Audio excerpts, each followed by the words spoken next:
ഇന്ന് YouTube scroll ചെയ്തുകൊണ്ടിരിക്കുന്നതിനിടയ്ക്ക് ഒരു video പൊന്തി വന്നു. ആ വീഡിയോയിൽ ഹൈറിച്ചിൻ്റെ ഒരു സൂം മീറ്റിങ്ങിൻ്റെ റെക്കോർഡഡ് സെഷനായിരുന്നു, സ്ട്രീം ചെയ്തിട്ടുള്ള ഒരു സെഷനായിരുന്നു. അപ്പോൾ അത് ഒരു 2x സ്പീഡിലിട്ടൊന്ന് കണ്ടു കേട്ടോ. ഏകദേശം 1 മണിക്കൂറിന് ലെങ്ത്തുള്ള ഒരു വീഡിയോ ആണ്.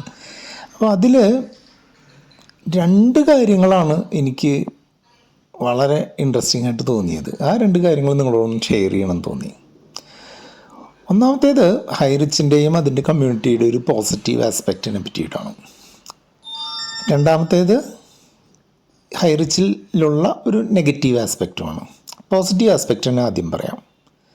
ഹൈറിച്ച് ഈ ഒരു പ്രതിസന്ധിയിലേക്ക് വന്നിട്ട് ഇന്നിപ്പോൾ 1 മാസം തികയാണ്. എൻ്റെ ഓർമ്മ ശരിയാണെങ്കിൽ ഡിസംബർ 7, 2023 ഹൈറിച്ചിൻ്റെ അക്കൗണ്ടുകൾ ഫ്രീസ് ചെയ്യുകയും അങ്ങനെയുള്ള കാര്യങ്ങളൊക്കെ ഉണ്ടായിട്ടുള്ളത്. അന്ന് മുതൽ ഇവർക്ക് 1 രൂപ പോലും ഹൈറിച്ചിലുള്ള ആളുകൾക്ക് ലാഭവിഹിതം എന്ന് പറഞ്ഞാൽ എല്ലാ ഞായറാഴ്ചയും കൊടുക്കുന്ന 1 രൂപ പോലും ബാങ്ക് അക്കൗണ്ടിലേക്ക് വരുത്താൻ സാധിച്ചിട്ടില്ല. ഇവരുടെ വാലറ്റുകളിൽ വരുന്നുണ്ടെന്ന് പറയുന്നു, അതിൽ നിന്ന് വിഡ്രോ ചെയ്തു, പക്ഷേ ബാങ്കിൽ എത്തിയിട്ടില്ല എന്ന് പറയുന്നു. അതെല്ലാം ഈ ഒരു മാസം കൊണ്ട് നടന്നിട്ടുള്ള സംഗതിയൊക്കെയാണ്.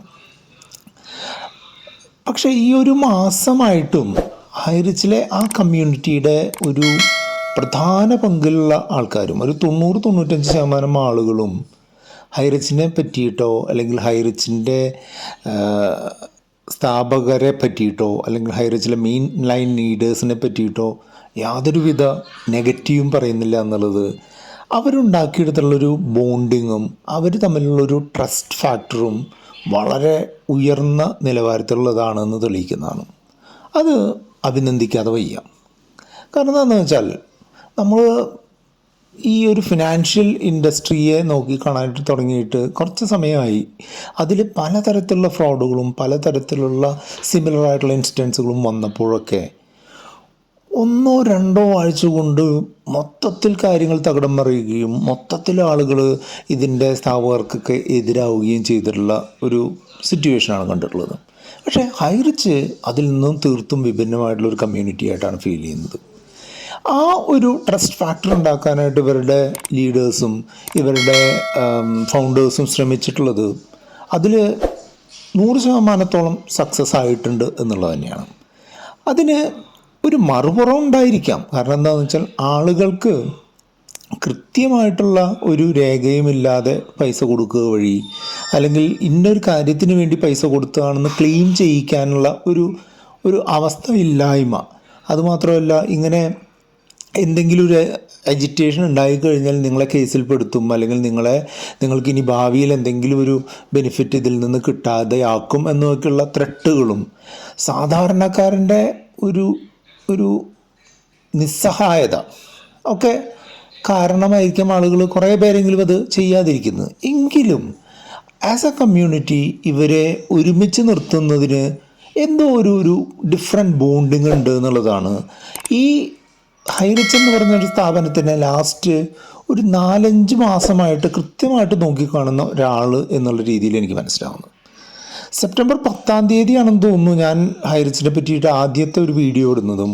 ആ വീഡിയോയിൽ ഞാൻ വളരെ കൃത്യമായിട്ട് പറഞ്ഞിരുന്നു ഹൈറിച്ച് പൊളിയാൻ സാധ്യത ഉള്ള കുറച്ച് കാര്യങ്ങൾ, ഏതാണ്ട് ആ കാരണങ്ങൾ കൊണ്ട് തന്നെയാണ് ഹൈറിച്ച് ഇപ്പോൾ ഈ അവസ്ഥയിൽ എത്തി നിൽക്കുന്നത് എന്നുള്ളതാണ്. അതായത് അവരുടെ മാനേജ്മെൻറ്റിൽ ഉണ്ടായിട്ടുള്ള ചില അന്തർനാടകങ്ങളും അവരുടെ പ്ലാനുകളിൽ ഉണ്ടായിട്ടുള്ള നിയമപരമല്ലാത്ത ചില കാര്യങ്ങളുടെ ഇൻട്രഡക്ഷനും വഴി തന്നെയാണ് ഹൈറിച്ച് ഇപ്പോഴത്തെ അവസ്ഥയിലെത്തിയിട്ടുള്ളത്.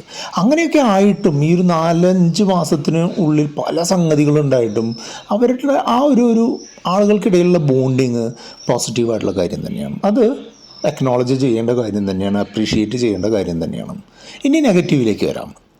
ഇതിൻ്റെ മെയിൻ ലൈൻ ലീഡേഴ്സിൻ്റെ ഏറ്റവും പ്രധാനപ്പെട്ട ഒരു ക്വാളിറ്റി എന്താണെങ്കിൽ ആളുകളെ ഇൻഫ്ലുവൻസ് ചെയ്യാനുള്ള കഴിവാണ്. വളരെ വലിയ രീതിയിൽ ഒരു മാസ് ഓഫ് ആളുകളെ ഇൻഫ്ലുവൻസ് ചെയ്യാനുള്ള വളരെ മികച്ച കഴിവുള്ള കുറേ ലീഡേഴ്സ് ഉണ്ട്. പലരുടെയും വീഡിയോ കാണുമ്പോൾ നമുക്ക് മനസ്സിലാവും. ഒന്നുകിൽ ഒരു ത്രെട്ട് രൂപത്തിൽ പറഞ്ഞോ അല്ലെങ്കിൽ മധുരം പുരട്ടിയ വാക്കുകൾ പറഞ്ഞോ അല്ലെങ്കിൽ പ്രലോഭനങ്ങൾ വഴിയോ പ്രത്യേക തരത്തിൽ കാര്യങ്ങളെ അവതരിപ്പിച്ചോ ഒക്കെ ആളുകളെ ഇൻഫ്ലുവൻസ് ചെയ്യുക, ആളുകളെ വരുതിയിലാക്കാൻ വളരെ കഴിവുള്ള ആളുകൾ. അതാണ് ഇവരെ പലപ്പോഴും ഇവരുടെ മോശം അവസ്ഥയിലേക്ക് എത്തിക്കാനും കാരണമായിട്ടുള്ളതെന്നാണ് എനിക്ക് തോന്നുന്നത്. കാരണം എന്താണെന്ന് വെച്ചാൽ നിങ്ങൾ ലാസ്റ്റ് ഒരു മാസമായിട്ട് ഇവരുടെ പല ലീഡേഴ്സും ചെയ്തിട്ടുള്ള വീഡിയോസ് ഒന്നെടുത്ത് കണ്ടു കഴിഞ്ഞാൽ ഇവർ ഓരോ സമയത്തും ഓരോ കള്ളം പറഞ്ഞ് രക്ഷപ്പെടാനായിട്ട് ശ്രമിച്ചിട്ടുള്ളതായിട്ട് നിങ്ങൾക്ക് കൃത്യമായിട്ട് കാണാനായിട്ട് പറ്റും. ആദ്യത്തെ ആഴ്ചയിൽ ഇവരുടെ അക്കൗണ്ടുകൾ ഫ്രീസ് ചെയ്ത് GSTയുടെ കണക്കെടുപ്പിന് വേണ്ടിയിട്ടാണെന്ന് പറഞ്ഞു. പിന്നത്തെ ആഴ്ചയിൽ പറഞ്ഞു GST വകുപ്പിന് ഫൈൻ അടയ്ക്കാനുള്ളത് കൊണ്ട് ആണെന്ന് പറഞ്ഞു. പിന്നത്തെ ആഴ്ചയിൽ പറഞ്ഞു ഇവർ കേസ് കൊടുത്തതിൻ്റെ കാരണം കൊണ്ടാണ് അത് അങ്ങനെ ആക്കിയിട്ടുള്ളതെന്ന് പറഞ്ഞു. നാലാമത്തെ ആഴ്ചയിൽ പറഞ്ഞു എന്താണ് ഇത് ബഡ്സ് നിയമത്തിലേക്ക് വരുന്നത് കൊണ്ടാണെന്ന് പറഞ്ഞു. ഇപ്പോൾ കോമ്പീറ്റൻ്റ് അതോറിറ്റി കോർട്ടിലേക്ക് പോവേണ്ട ഒരു കേസിൽ പകരമായിട്ട് ഇവർ വീണ്ടും ഹൈക്കോടതിയിൽ പോയിട്ട് ഇവരുടെ തുടർ നിയമ നടപടികൾ തുടരാനുള്ള ഒരു രീതിയിലേക്കാണ് പോകുന്നതെന്നാണ് അറിയുന്നത്. അത് തെറ്റുകളിൽ നിന്ന് തെറ്റുകളിലേക്കുള്ള പോക്കാണ്. ഇവർക്ക് എന്തെങ്കിലും ഒരു കാര്യത്തിൽ ഇതിൽ തിരിച്ചു വരണം എന്നുണ്ടെങ്കിൽ ഇവരുടെ ബിസിനസ് മോഡൽ കറക്റ്റ് ചെയ്യാതെ പറ്റില്ല. പ്രത്യേകിച്ച് ഇവരുടെ ഡിജിറ്റൽ പ്ലാനും അതുപോലെ തന്നെ HROTTയുടെ ബോണ്ടും ആണ് ഇവരുടെ നാശത്തിലേക്ക് വരുത്തിയിട്ടുള്ളത്. അതിൽ ഇവർ വാങ്ങിയിട്ടുള്ള വലിയ പൈസ എങ്ങനെ അവർക്ക് നിയമപരമാക്കി മാറ്റാം എന്നുള്ളത് ഇപ്പോഴും അറിഞ്ഞിട്ടില്ല. അത് മാറ്റാൻ സാധിക്കില്ല എന്നുള്ളതാണ് എൻ്റെ പരിമിതമായിട്ടുള്ള അറിവിൽ നിന്നുള്ളത്. അതുകൊണ്ട് തന്നെയാണ് ഞാൻ പറയുന്നത് ഹൈറിച്ചിൻ്റെ ഈ ഒരു ബിസിനസ് രീതി വെച്ച് ഇനി തിരിച്ചു വരില്ല എന്നുള്ളത്. എന്തായാലും ഇപ്പോൾ മുൻപ് ഞാൻ പ്രസ്താവിച്ച വീഡിയോയിലുള്ള ആൾ പറയുന്നത് എന്താണെന്ന് വെച്ചാൽ ഒരു മാസത്തിനുള്ളിൽ കാര്യങ്ങളെല്ലാം ശരിയാവുന്നതാണ്. അതായത് ജാനുവരിയാണ് ഇപ്പോൾ നടന്നുകൊണ്ടിരിക്കുന്ന മാസം, ഫെബ്രുവരി ഫസ്റ്റ് വീക്കോടുകൂടിയൊക്കെ ശരിയാവുമെന്നുള്ള രീതിയിലാണ് പറയുന്നത്. പക്ഷേ അങ്ങനെ ഒരു ഫോൾസ് ആയിട്ടുള്ളൊരു ഇമ്പ്രഷനാണ് അതും കൊടുത്തിട്ടുള്ളതെന്നാണ് എനിക്ക് തോന്നുന്നത്. കാരണം എന്താണെന്ന് വെച്ചാൽ കേസുകളിലേക്ക് വന്നു കഴിഞ്ഞാൽ ഇത് പതുക്കെ ഡിലേ ആയിട്ട് 5-6 വർഷമൊക്കെ കഴിഞ്ഞിട്ടായിരിക്കും ഇതിന് ഒരു തീരുമാനം ഉണ്ടാവുക. ആ ഒരു സമയം കൊണ്ട് ആളുകളുടെ മനസ്സ് പൈസ പോയി എന്നുള്ള യാഥാർത്ഥ്യത്തിലേക്ക് എത്തിക്കാനുള്ളൊരു ശ്രമമായിരിക്കും. ഒരു കൂട്ട ആത്മഹത്യകളൊക്കെ തടയാനുള്ള ഒരു ശ്രമമായിരിക്കും. കഴിഞ്ഞ ദിവസം അതിൻ്റെ കമൻറ്റുകളൊക്കെ വായിച്ചപ്പോൾ ശരിക്കും നമുക്ക് വളരെ വിഷമം തോന്നുന്ന കമൻറ്റുകളാണ്. ഒരാൾ എന്തോ ഒരു ലോറി വിറ്റിട്ട് അതിലെ പൈസ മുഴുവൻ 6-7 ലക്ഷം രൂപ അതിലിട്ടിട്ട് അത് ഇതായിട്ടുള്ള ആൾ.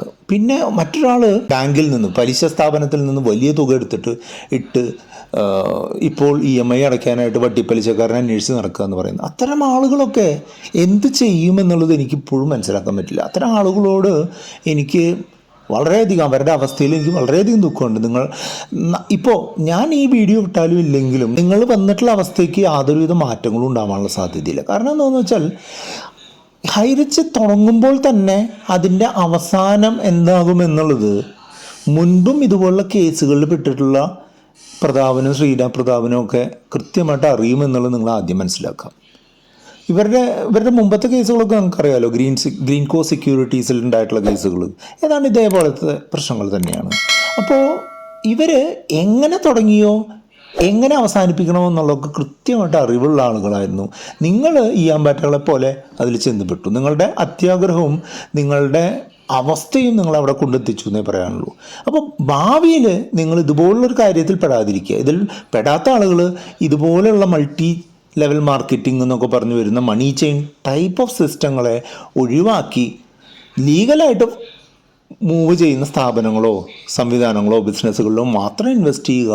അതിന് ഒരു അവെയർനെസ് ഉണ്ടാക്കുക എന്നുള്ളത് മാത്രമാണ് ഇത്തരം വീഡിയോകളുടെ ഒരു ഉള്ളടക്കം. ഞാൻ വീണ്ടും ഈ വീഡിയോകൾ ചെയ്യുന്നത് എന്തുകൊണ്ടാണെന്ന് വെച്ചാൽ ആളുകളുടെ ഫോൺ വിളിയും ആളുകളുടെ മെസ്സേജുകളും നമ്മളെ തീർത്തും അലോസരപ്പെടുത്തുന്നുണ്ട്. വളരെയധികം ആളുകൾ കഴിഞ്ഞ ദിവസം പാലക്കാട് നിന്നൊരു സ്ത്രീയാണ് വിളിച്ചിട്ടുണ്ടായിരുന്നത്. അവർ ലിറ്ററലി കരയുകയായിരുന്നു. അവരുടെ പെൻഷന് ആയിട്ട് ഉള്ള ഫണ്ട്, പെൻഷൻ ആയിട്ട് കിട്ടിയിട്ടുള്ള ഫണ്ടാണ് അവരിതിൽ നിക്ഷേപിച്ചിട്ടുള്ളത്. അവർക്ക് എങ്ങനെയാണ് ഈ പൈസ തിരികെ കിട്ടുക? അവർക്ക് എന്താണ് ഇനി അവരുടെ മുന്നിലുള്ള വഴി?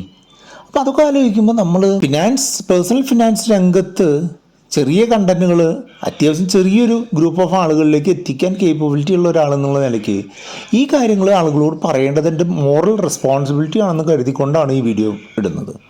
അപ്പോൾ ഞാൻ വീണ്ടും പറയുന്നു, നിങ്ങൾ ഭാവിയിൽ ഇത്തരം ഒരു കെണിയിൽ ചെന്ന് പെടാതിരിക്കുകയാണ് നിങ്ങൾ വേണ്ടത്.